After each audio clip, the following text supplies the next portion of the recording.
Welcome to Ideas Fulfilled, a podcast by Printful Enterprise with your host, Ilse. In this bi-weekly podcast, we'll meet with e-commerce and retail professionals to chat about burning topics in the retail space, as well as the challenges and sweet moments of victory they've experienced in the labyrinth of e-commerce.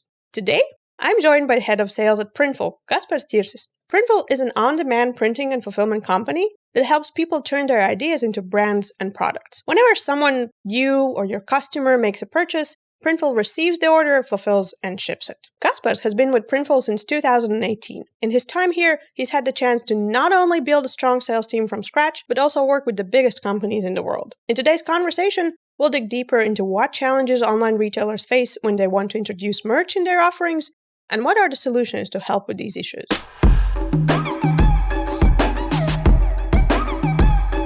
Kaspars, welcome. Welcome. How are you doing? Great, thank you. So you joined Printful in 2018, that's correct, right? 18, yeah. You basically built our sales team from scratch. Technically, yeah. We had a few, I think before I joined, we did have a few salespeople that worked at Printful.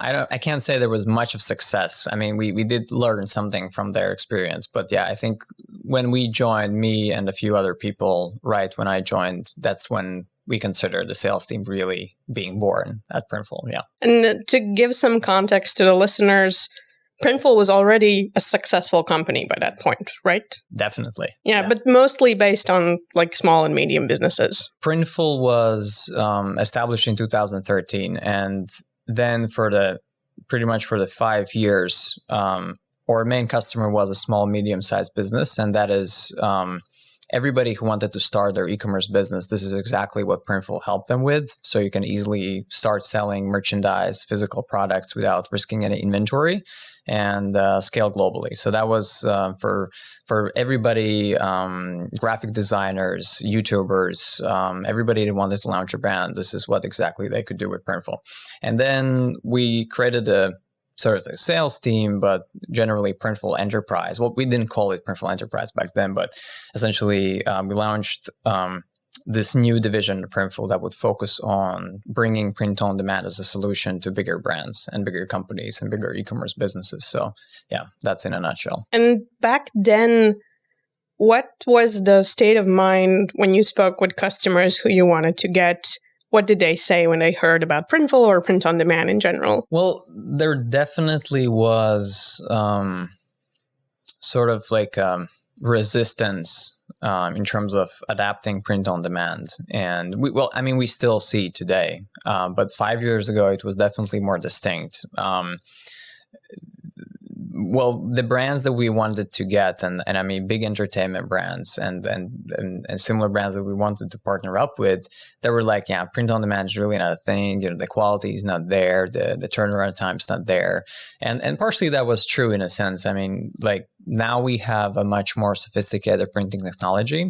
5 years ago, we did already have state of the art for that time, but for some brands, it was not in line with their expectations. So, and we still see today, even though I think that the quality is absolutely amazing, there are some limitations for digital printing and some of the decoration methods we have, but we have gone a long way and made massive improvements thanks to our partners that we have for printing technology. And do you feel that right now when you approach customers, it is a different type of conversation? It's sort of a step ahead?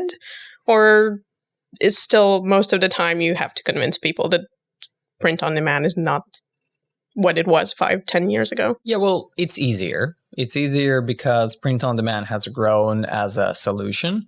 In 5 years' time, definitely. And also, I mean, Printful is much bigger than we were 5 years ago. We were still big. We were already big then, but now 5 years from then, we're much bigger. Also, we have more exposure. We have connections in the industry, so we've sort of already are getting very solid momentum. So, and that definitely helps. Also, we're valued at $1 billion. That helps. Now all the other companies are like, oh, these this company is big, they're serious, right? These things really, really help.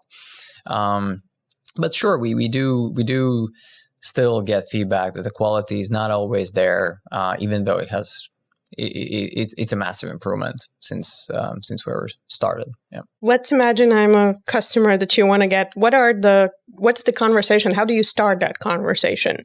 What's the biggest benefit you think a POD company can bring to a business? We typically reach out to companies that haven't really adopted print on demand or are doing this at a very limited scale.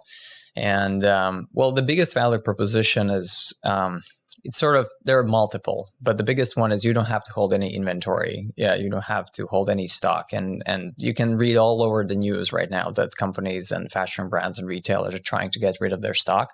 So that is obviously something that we can help, because if you do something on demand, you don't have any stocks. You're not risking anything. But sometimes it's not very easy to explain to brands like really how to leverage that. And we had a very good conversation today, actually, a few hours ago, with a potential customer, and they're like, hey, yeah, but I mean, we're sourcing these custom products from China, and everything's working great, and they're 3 times cheaper than Printful on-demand solution, right? So why would you even bother going with on-demand? And then we started asking, okay, how exactly are you doing this sourcing? And they said, well, I mean, we for example, we want this product, let's say custom leggings, and then we order 10,000 leggings from overseas and ship it back. And all sounds great. And then I ask, okay, but how many designs, for example, do you actually order? And I say 2. I say it's 2. Okay, that's cool. But how do you know, like, whether any of the designs will work? And maybe you're not launching any other designs that would sell better than the 2 that you actually order. And then I ask, so why you don't order more than 2? And then the potential customer says, yeah, well, I mean, we don't want to risk the inventory. So it's a very, and then, we got to a point that the potential customer started to understand the benefits. And I said, like, listen, you can still launch your 2 leggings with the two designs using your partner overseas. But why don't we launch 8 other designs that may actually sell much better than the 2? Because you never know which designs are going to sell. I mean, you sometimes know, not like never, but we see all the time that you launch a new design, it doesn't perform, then you're stuck with inventory. So again, it might seem it's cheaper sourcing overseas, but at the same time, you're really limiting yourself in terms of how many new designs you release because you have to hold the inventory. Yeah, I think that's a very good way to look at it, because also not always, I think people realize that also how long it takes to source things from partners who are very much far away overseas. Yeah, and another with the same potential customer, I saw on their website, hey, they have a T-shirt they're retailing for 25 euros, and then right now they have a discount for, I think they right now retail it for 14 euros, and I was asking, okay, what's the deal? And they said, well, we have to get rid of the stock, and I was like, okay, I mean, where's the argument of this being more cost effective if you have to then really erode your margin by having such a substantial discounts, where with on demand, you don't have that, right? You just sell at a full retail price based on what's actually the demand there. So, yeah. And perhaps to also give a context to those listeners who don't work with on demand or haven't heard about it, basically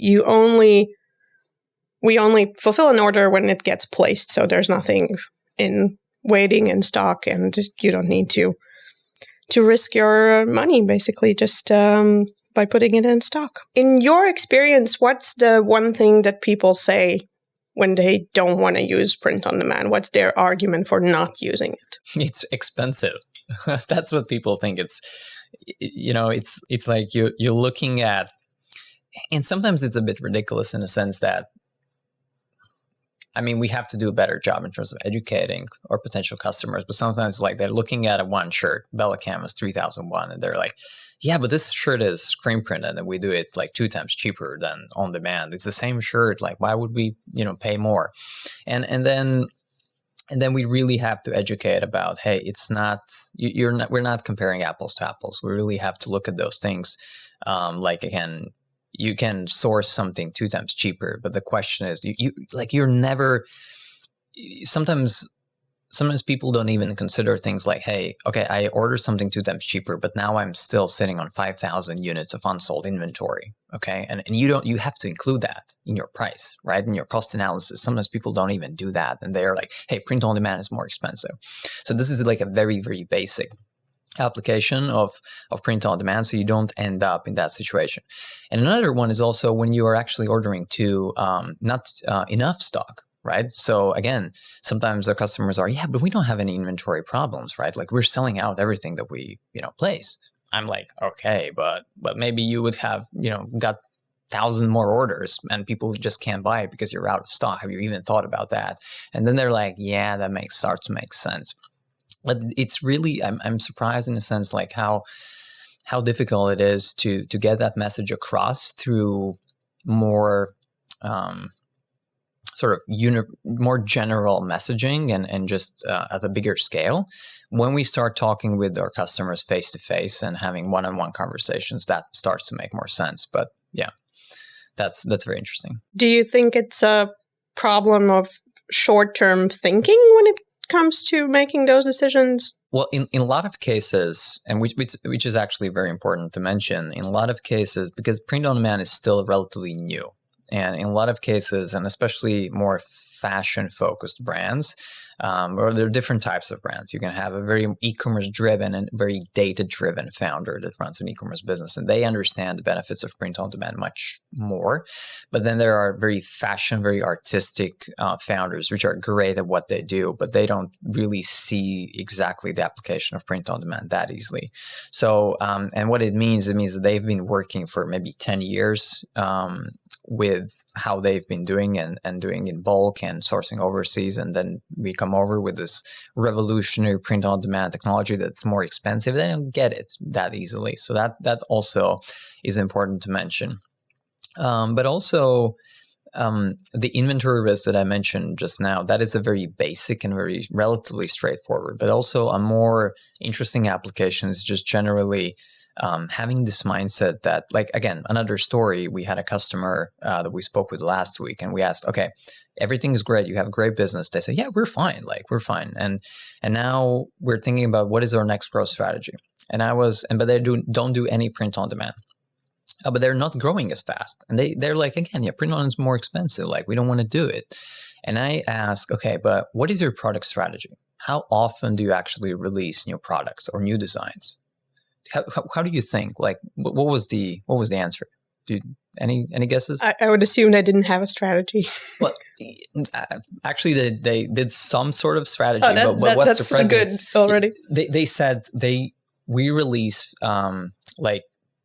I think it was 10 new products per quarter, and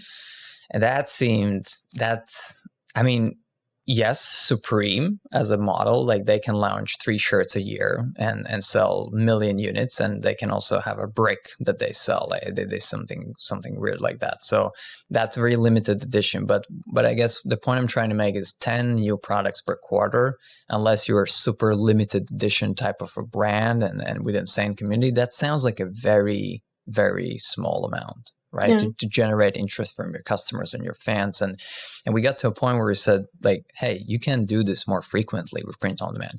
An argument which is very valid for a lot of these brands, like, hey, we don't want to oversaturate our store. We don't want to be that. We're not a fashion brand. We don't want to release 100 new designs every day. Makes a lot of sense, but 10 per quarter, that seemed like a very small amount, and they don't do more often, mainly because of inventory risk. But there are so many different directions where they could take their brand, and they can do it easily with print on demand because they don't risk anything, right? And they don't do it right now if we're not having this conversation, they think everything's great. Do you think that print on demand is the right solution for everyone out there who's in retail, e-commerce, or is it like a specific type of customer? I would say it can be helpful and beneficial to almost everyone. Well, for example, we work with musicians as well, and we work with big musicians, and we work with the world's biggest musicians, and with smaller musicians. Can you name names? I can't. But when we talk big, I mean really big. Yeah. And then the way how they really work on what they call capsule collections. So when for example, you're an artist, you release an album, and this is where you do a drop. And their demand for the merchandise is very seasonal and very dependent on album releases or whether your song goes viral or something like that. It's not like an evergreen collection that can be sold all year, like a fashion brand. And for them, like having on demand, when you release a new album, like, and you pretty much put for your biggest fans like 5 shirts or a hat or something, then having an argument for really doing this with an inventory with more cost-effective solution makes a lot of sense, right? You relatively well know the demand because you've done 10 drops before. You know what the demand is going to be pretty much, so you hold inventory on that. So this is a case where having on demand is not that straightforward. However, what we see great success is like still, you release 10 different t-shirts using a screen printing technology, which is bulk technology, bulk manufacturing. But then you launch, let's say, 3 additional, for example, accessories, phone cases, or 2 other products with print on demand to increase your average order value. And these are, for example, products that you don't necessarily know how they will perform because you've never launched them, but you also know that they can be very good addition to increase the average order value. So I would say it's helpful pretty much for everybody if you know how to use it. That's a very good point. Do you have any other examples that perhaps even you didn't predict how people are going to use print on demand? Well, that was, I think, in 2021. We had a huge brand that launched some. It was pretty much like a field marketing campaign, but at a massive scale. And like in general, it's not like it's a completely new concept of how to use print on demand, but it just was effectively what they did was they launched a massive field marketing campaign where if you signed up, then and I think registered an account, you would get a free t-shirt or something. Mm-hmm. And they did like tens of thousands of orders in a few days. And that was an interesting, obviously with print on demand, I think they did also personalized. So writing your name on the shirt or something. So that was pretty interesting. And also, again, you don't really know the demand, right? Like you don't know how many people will sign up, how many people will register. So it's tough to predict the volumes and maybe not that reasonable for you to hold inventory on that. Mm-hmm. And also, obviously, if you're personalizing, that's not even an option. So that was a very interesting application. And the project was big, like gigantic. Is personalization something that companies are getting more interested in? It's a bit interesting topic. Like personalization it's a very straightforward application for print on demand. It's very easy. Mm-hmm. Like you speak with a brand and you don't have to have those complicated conversations about holding inventory or scaling new designs. Yeah. Like that's more difficult to grasp. But when you talk with them, hey, allow your end consumers personalize the design. This is what they get, which mm-hmm. is very simple and straightforward. So I would say that's your first argument, no? It is sometimes the first argument, but the problem is, which is something that we find for a lot of brands, especially in fashion, personalization is a great application for print on demand.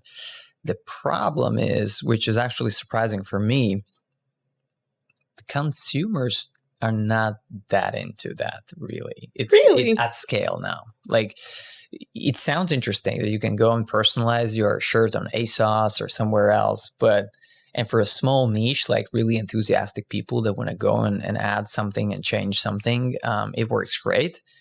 But majority of people, they're not that much into going and personalizing their item, that's what we see in reality. That's surprising. I think I've read so many articles lately saying, people only want personalized stuff. That's it. Well, personalized can mean different things. I think here here was referring more to maybe not.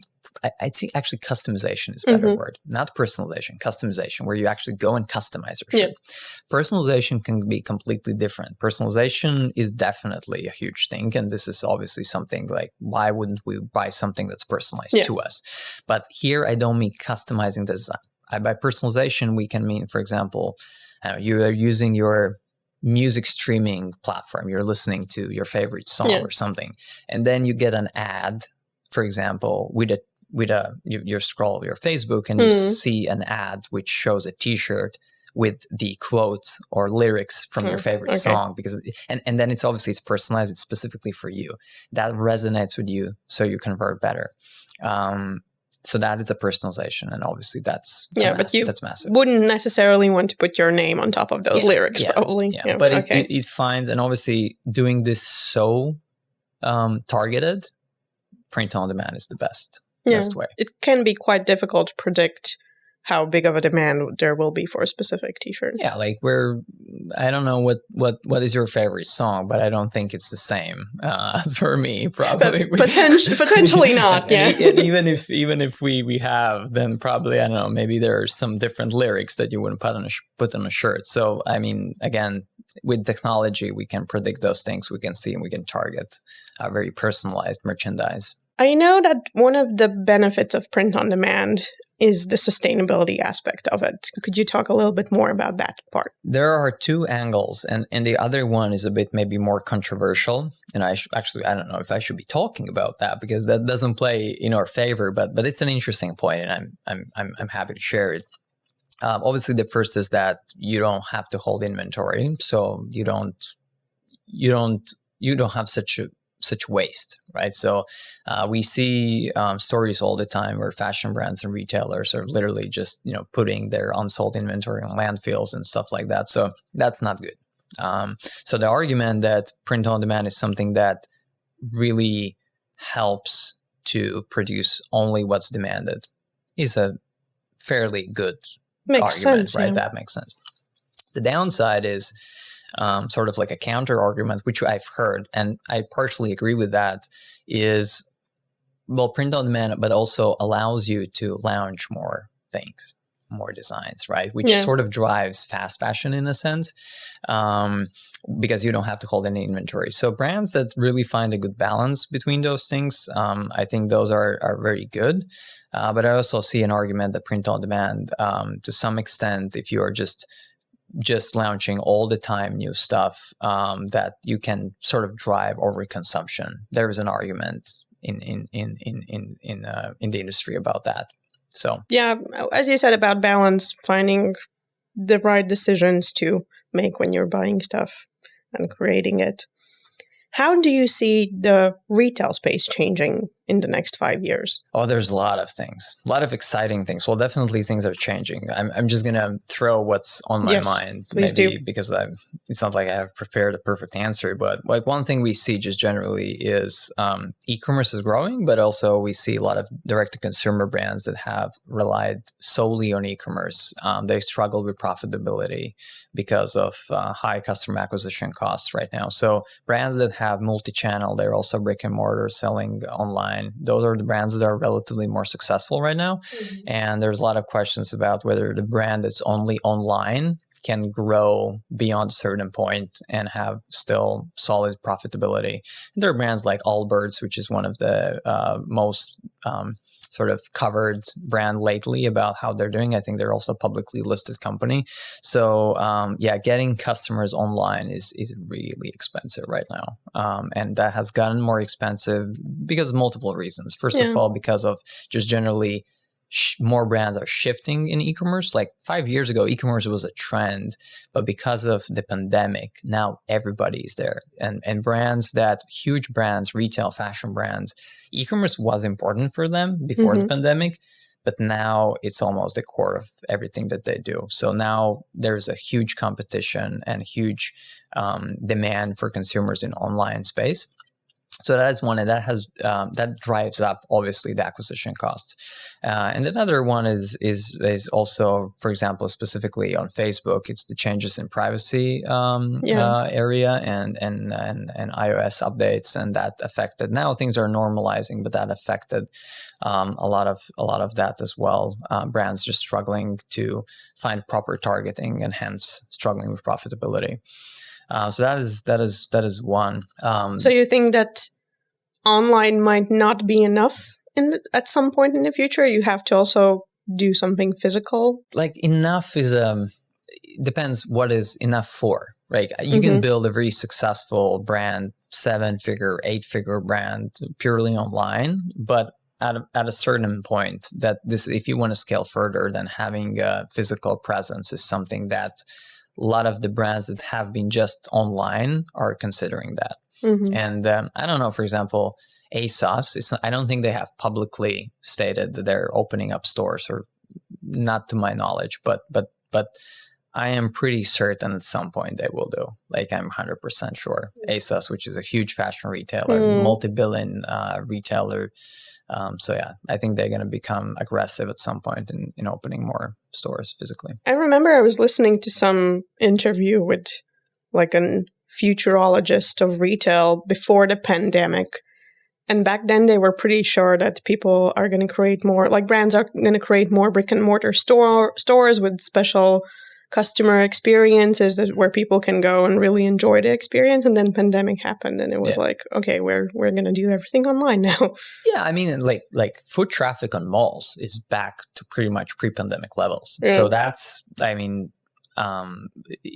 physical retail is surprisingly resilient. And yes, everybody thought that also from after the pandemic, the growth in e-commerce is going to continue at a similar speed. It's not. Like, it's still delivering solid performance, but the way how physical retail rebounded is very impressive. So definitely not. I think what's changing is like physical retail is not anymore just about having a store and a bunch of shirts on shelves so people can buy it. As you just mentioned, it is about creating a retail experience, something that, well, still right now when we go to an online store, we're opening a website. Okay, you can build a more beautiful website, less beautiful website, but it's still just opening up a website. When you go to a physical store, obviously you can build much more experience about how you walk, like the design and everything, and that's just on a different level. Also, how you buy things, and So I think brands will double down on making their retail stores more about experience than just for purchasing clothing, for example. And do you see the online space changing a lot, or is it going to go in a similar direction that we're already in? The competition is much bigger than it used to be. So obviously there's going to be some innovation. Brands are experimenting with metaverse. We see luxury brands, Gucci and others opening up their metaverse projects and trying to launch some initiatives, interesting projects on Roblox and things like that. So I think that is a huge one. And it also helps to establish this connection with younger generations, Gen Z, for example. I think Nike also did something interesting there. They're betting big on metaverse. Maybe not betting big, but definitely trying to experiment a lot with those things.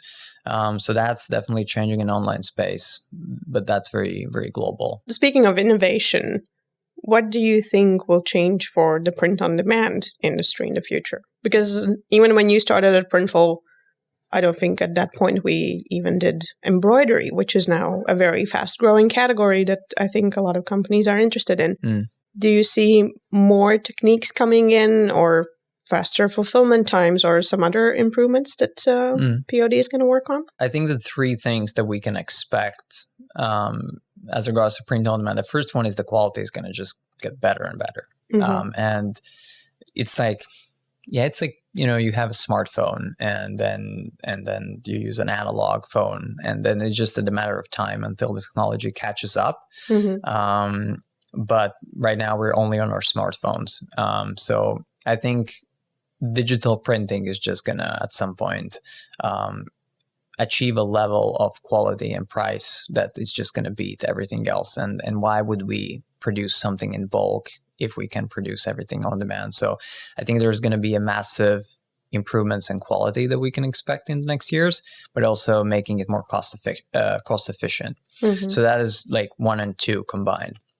And the third thing is we're just going to be able to make more things on demand. And I see a future where a fashion designer, we're just from a luxury brand or any other brand, will just be able to log into their 3D system, build a dress with a few clicks, push it and make it live. And the process right now, it's very complicated and very very difficult. But I see a future where everything that you wear and I wear right now is going to be possible to make on demand. And I'm very excited about that. Okay, perfect. Well, thank you for joining us today. Very excited for the future that we have in print-on-demand industry and retail in general. I think there's going to be some changes in the future. Thank you. Thanks for listening to our conversation with Kaspars. Make sure to check out the links in the description to learn more about print on demand.